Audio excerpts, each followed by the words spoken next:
Ассалаумағалейкум достар. Бүгін сіздер 15-11 көлемді үйдің сызбасымен танысатын боласыздар. Видеоны бастамас бұрын арнаға тіркеліп, лайк басып, комментарий қалдырып отыруыңызды сұраймыз.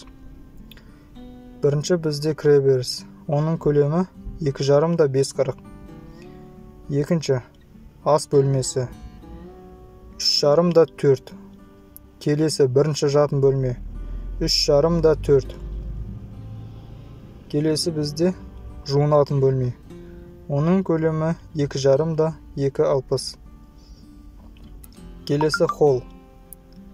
Холлдың көлемі 3,50 де 6,50. Келесі жатын бөлме. Оның көлемі 3,50 де 3,50. Және бізде соңғы жатын бөлме 3,5 да 3,40. Келесі зал. Оның көлемі 3,50 де 6,60.